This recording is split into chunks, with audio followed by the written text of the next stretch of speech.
নমস্কার সকলকে। আজ কিন্তু চলে এসেছি আপনাদের সামনে উইন্টার স্পেশাল একটা রেসিপি পালং পনির নিয়ে। তো চলুন দেখে নিই কী কী লাগছে আমাদের। প্রথমেই আমি নিয়ে নিয়েছি 250 গ্রাম মতো পনির, 3টে মিডিয়াম সাইজের পেঁয়াজ কুচিয়ে নিয়েছি, একটা বড় টমেটো কুচিয়ে নিয়েছি, 10 থেকে 12 কোয়া রসুন আর কিছুটা আদা। এটা আমাদের পেস্ট করে নিতে হবে। আর যেটা আমার রান্নার মেইন ইনগ্রিডিয়েন্টস পালং শাক, তার সঙ্গে কিন্তু আমি কিছুটা ধনেপাতা আর 4 থেকে 5টা মতো কাঁচা লঙ্কা বেটে নেব একসাথে। তো চলুন দেখে নিই কীভাবে পালংয়ের পেস্টটা বানাবো। আমি একটা বড় গামলা নিয়ে নিয়েছি, তার মধ্যে সামান্য একটু নুন দিয়ে কিন্তু আমরা আগে থেকে ধুয়ে রাখা পালং শাকটা আর ধনেপাতা আর লঙ্কাটা কিন্তু দিয়ে কিছুক্ষণ বয়েল করে নেব। 1.5 থেকে 2 মিনিট মতো এটাকে বয়েল করবেন।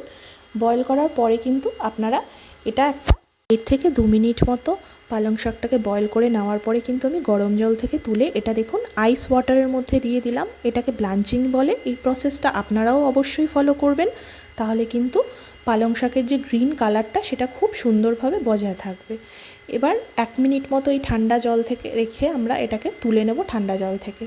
তারপরে কিন্তু দেখুন এরকমভাবে হাত দিয়ে প্রেস করে করে ওর মধ্যে যে এক্সট্রা জলটা থাকবে সেটাকে বের করে এটার একটা ঘন বা থকথকে পেস্ট বানিয়ে নেবেন। চলুন এবার ফিরে যাই রান্নায়।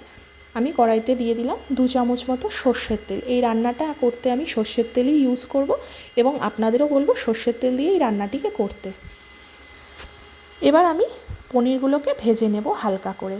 আপনারা কিন্তু পনিরটা কাঁচাও ইউজ করতে পারেন। আমার পনিরের স্মেলটা ভালো লাগে না বলে আমি কিন্তু এটাকে একটু ভেজে নিয়েছিলাম। তারপরে এই পনির ভাজা তেলের মধ্যেই আমি দিয়ে দিলাম 1 চামচ মতো জিরে, একটা শুকনো লঙ্কা, একটা তেজপাতা। পেঁয়াজটা একটু ভাজা ভাজা হয়ে আসলে কিন্তু আমরা দিয়ে দিলাম সামান্য লবণ। তারপর একে একে গুঁড়ো মশলা, হলুদ দিয়ে দিলাম 1 চামচ ধনে গুঁড়ো, সামান্য একটু জিরে গুঁড়ো দিয়েছি কারণ রান্নার প্রথমেও আমি গোটা জিরে ইউজ করেছিলাম। তারপরে দিয়ে দিলাম কাশ্মীরি মির্চ।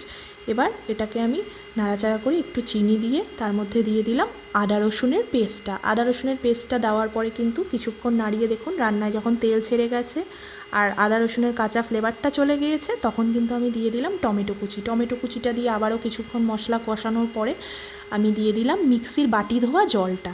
আমরা কিন্তু অন্য কোনো জল ইউজ করব না, মিক্সির বাটি ধোয়া জলটা ইউজ করবেন। তারপর দিয়ে দেবেন পালংয়ের পেস্টটা। পালংয়ের পেস্টটা দিয়ে কিন্তু ভালো করে এটাকে মশলার সাথে মিক্সড করে নিতে হবে। দেখুন পেস্টটাকে মশলার সাথে মিক্স করে নিয়ে কিন্তু আমি এর মধ্যে দিয়ে দিলাম 2 চামচ মতো ফ্যাটানো টক দই। দেখুন আবারও মিশিয়ে নিলাম টক দইটাকে ভালো করে। তারপরে দিয়ে দিলাম 1 চামচ মতো গরম মশলা গুঁড়ো আর স্বাদ মতো লবণ। এবার দিয়ে দিলাম 1 কাপ গরম জল। গরম জলটা দিয়ে এটাকে আবারও কিছুক্ষণ ধরে কষাবো আমরা, যতক্ষণ না রান্না দিয়ে তেল ছেড়ে আসছে। তারপরে আমরা দিয়ে দিলাম 1 চামচ মতো ক্রিম না থাকলে এটা আপনারা স্কিপও করতে পারেন। এরপরে দিয়ে দেবো ভেজে রাখা পনিরগুলো।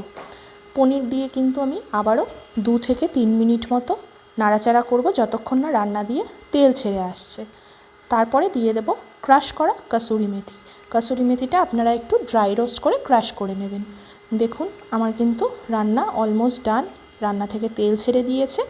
এবার কিন্তু গ্যাসের ফ্লেম অফ করে আমি এটাকে একটা সার্ভিং বলে নামিয়ে নিলাম এবং ক্রিম আর বাটার দিয়ে কিন্তু গার্নিশ করলাম। বাটারটা কিন্তু মেল্ট হয়ে গেলে এটার স্বাদটা আরও অপূর্ব লাগবে।